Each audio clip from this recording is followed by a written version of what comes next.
지금 시간 기준 3시 16분입니다. 3시 16분 기준에서 전체 시장 상황과 그리고 종목별 단기 공략주 먼저 살펴보고요. 우리 주력주들은 3시 36분에 수급까지 다 놓고 봐야 되니까 그때 다시 또 지켜보도록 하겠습니다. 전체적인 시장 상황 흐름 놓고 보시면은 여러 가지 보실 필요 없어요. 오늘 야간에 무료 방송 진행해 드릴게요. 지금 야간에 무료 방송 진행해 드릴 테니까 방송 들으시는 분들은 746명 계시는 방, 그 다음에 지금 체험방에 121분 계시는데 체험방 쪽으로 넘어오세요. 그 체험방 쪽에서 이제 교육 받으시고 오늘 같은 경우에도 시황 계속 들으시면 얼마나 큰 도움이 되겠어요. 예. 자, 다우지수가 1.57% 빠졌잖아요. 오늘 새벽에 나스닥이 S&P 500 지수가 그 1.57% 그러면 나스닥이 1.89가 빠졌습니다. 근데 오늘 실질적인 시장의 그 선물 쪽의 흐름은 나스닥이 0.77 강세예요, 지금. 0.77. 윤정도가 항상 말씀드린 것처럼 1% 미만의 흐름에서는 의미가 없다. 그렇다 손 치더라도 추가적인 급락이 나올 것이냐, 그래서 우리의 주력주를 던져버릴 것이냐, 이 기준을 설정해야 되는데, 그렇게 해서 테마주로 얻어 탈 것이냐. 근데 지금 보니까 결국은 나스닥이 0.75%의 강세, S&P 500 지수가 0.57%의 강세입니다. 1%에 못 미치지만 최소 추가적인 급락은 제한적이다, 이렇게 해석할 수가 있겠고요. 니케이 선물이 0.56%의 약세 부분인데 니케이가 그 새벽에 2%대 하락으로 연출이 됐었어요. 선물이. 근데 오늘 지금 현재 니케이의 종가는 0.56% 약세로 급격히 줄여놨죠. 지금 23,100포인트가 이탈돼서 23,095까지 밀렸다가 종가가 23,210입니다. 그러니까 저점 대비해서 120포인트를 들어 올렸어요. 120포인트라고 하면은 대략적으로 한 0.5% 정도를 들어 올린 거예요. 그러니까 니케이 지수 쪽에 보면은 변동폭이 그렇다면 월등하게 크진 않았다.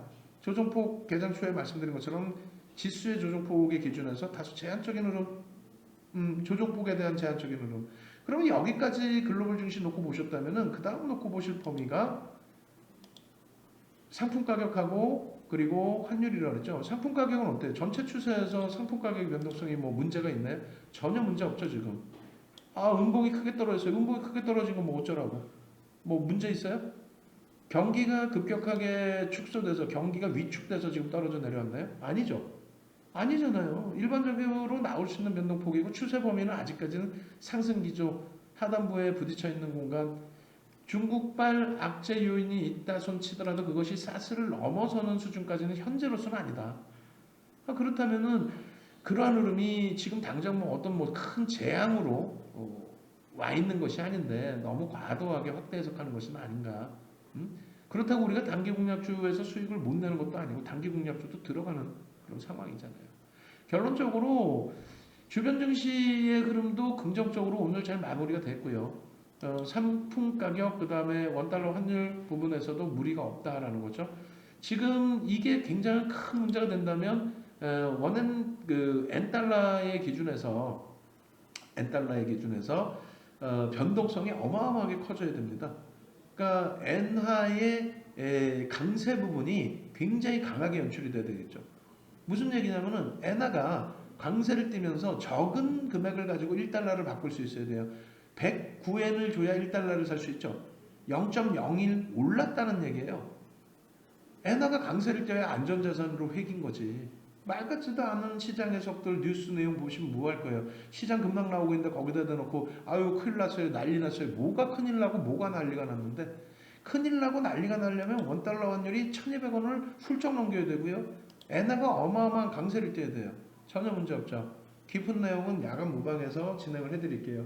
야간 무방 시간 공지 해드리겠습니다만 지금 8시쯤 진행을 할까 지금 고민 중입니다. 조금 일찍 7시나 8시 8시 그렇게 하도록 하고요. 녹화 방송 없으니까 그 염두에 두시고, 그리고 이제 단기 공략주입니다.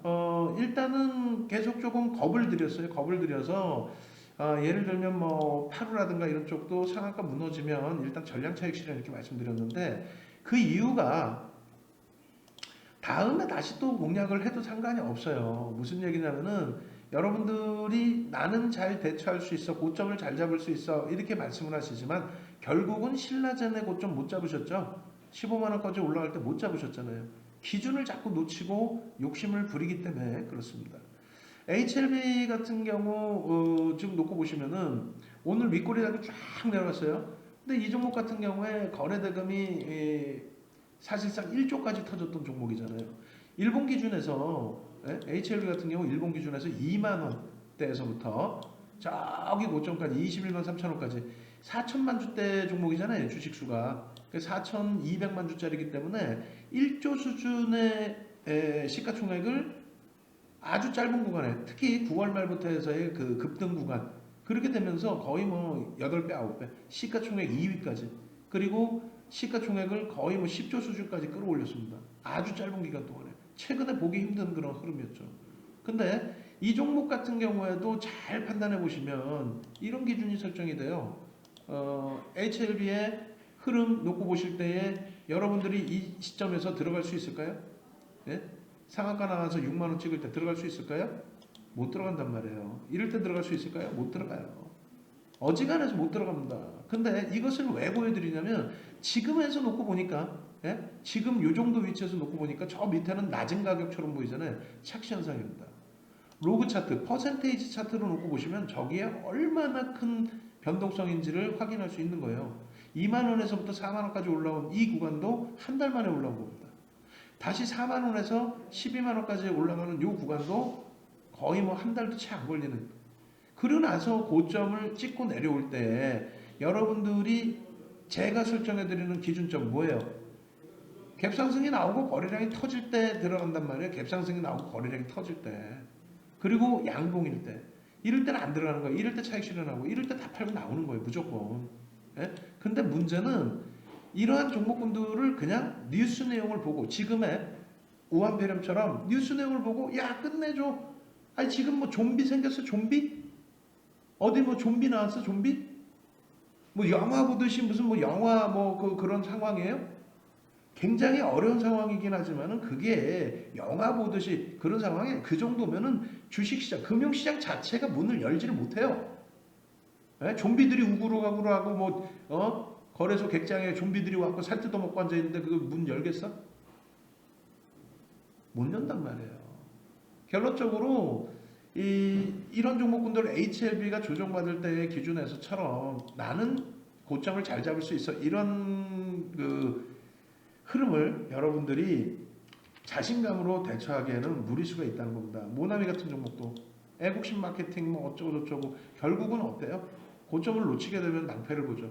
그 고점의 위치라는 것은 제한적인 거래량에 자꾸 고점을 넘긴다던가 그랬을 때 거래량이 축소되면 빠져나와야 되는데 빠져나오지 못하는 50 모나리자 KM 85 그리고 제일바이오 이런 쪽이 전부 내일부터는 단일가 매매 들어가죠.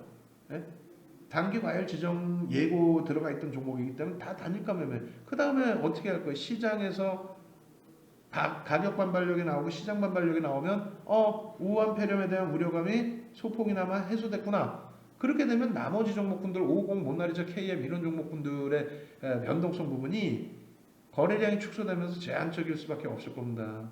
웰크론이 상한가 같지만 특별한 케이스고 단일가 매매 들어갔을 때 주가는 대부분이 좀 어렵게 흘러가는 게 일반적이에요. 그래서 예를 들면 뭐 다른 맥락의 기준이긴 하겠습니다만 남선알미늄 같은 경우에 쭉 잘 움직이다가 한 방에 하한가 두들겨 맞아버리죠. 그 전날 움직임 좋았다고 꼭 그렇게 좋은 건 아니에요. 급동유화 같은 경우에 5일선 안 깨고 잘 움직였겠죠. 근데 한 방에 27% 무너져 내리고 하한가 30%까지 밀려 내려가죠. 이런 흐름을 배제하기 위해서는 우리는 무조건적으로 50% 이상의 물량은 차익 실현을 한다. 이렇게 말씀을 드리는 거예요. 그러니까 야간에 이 종목군들을 다시 다 점검을 해드릴 겁니다. 그래서 여러분들께 삼성바이오로직스나 혹은 반대급부에서의 중국 관련주들 화장품이라든가 엔터라든가 혹은 호텔신라 이런 쪽을 여러분들께 관심을 가지라고 말씀드리는 거예요. 왜? 시장은 과도하게 미끄러져 있으니까. 추가적인 조정을 받더라도 그것은 펀더멘털 대비 다소 과도하니까. 그리고 더 큰 문제가 발생이 된다. 코로나 바이러스 부분 때문에. 그렇다면 시장이 폐쇄가 되겠죠. 금융시장 자체가. 그 부분 꼭 염두에 두시기 바랍니다. 아시겠죠?